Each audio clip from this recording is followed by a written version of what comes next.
Hi everybody. We're going to find the constant term in the expansion of 2x plus 1 over x to the 10th power. And we're talking about the constant term. We mean actually the last term of the expansion, so that would be the term where x is to the 0 power. And the first thing we're going to do is write down the general formula, which is n choose r, a to the n minus r times b to the r. So this is your a, this is your b, and your n is 10. And we're going to fill that in. We're going to have everything but our r. So we have 10 choose r. Our a is 2x. My n is 10, so it's 10 minus r. And b is 1 over x, which is actually x to the negative 1 to the r. Now, to find x to the 0, which is what we're looking for, we're going to solve for r. And since this has 2 here on this one, we're going to ignore the coefficients on this, and we're just going to look at the x's, because we want to eliminate the x's to get to x to the 0.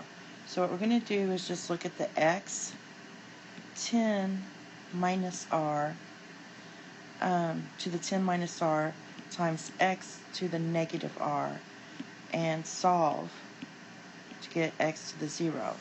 Using your product property of exponents, we're going to have x to the 10 minus 2r. I'm just adding those two, equals x to the 0. So now that we're solving for r, my x is already matched, so I'm just looking at my exponents and solve for r. So we have 10 equals 2r, so r equals 5. Alright, now I'm going to substitute back in my equation here, my r. So I'm going to have 10 choose 5, 2x to the 10 minus 5 times x to the negative 1 to the 5th power.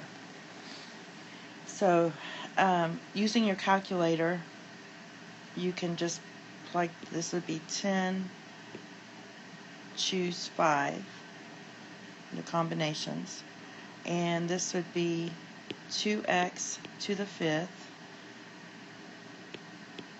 and then this would go ahead, I'm going to go ahead and distribute, this would be x to the negative 5. So I already put this in the calculator, and you can put it in the calculator, and you get 252, and this is going to be 2 to the 5th times x to the 5th times x to the negative 5th.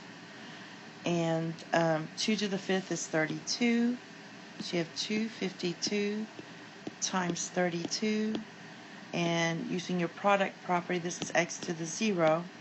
We know x to the 0 equals 1, so that can kind of go away. And when you multiply these two, this would be 8,064 x to the 0, which x to the 0 is 1, so you get 8,064 is your constant term in that expansion. And that's all. This is part 1. I think I'm going to do 5 more of these. So thank you and have a nice day. Bye-bye.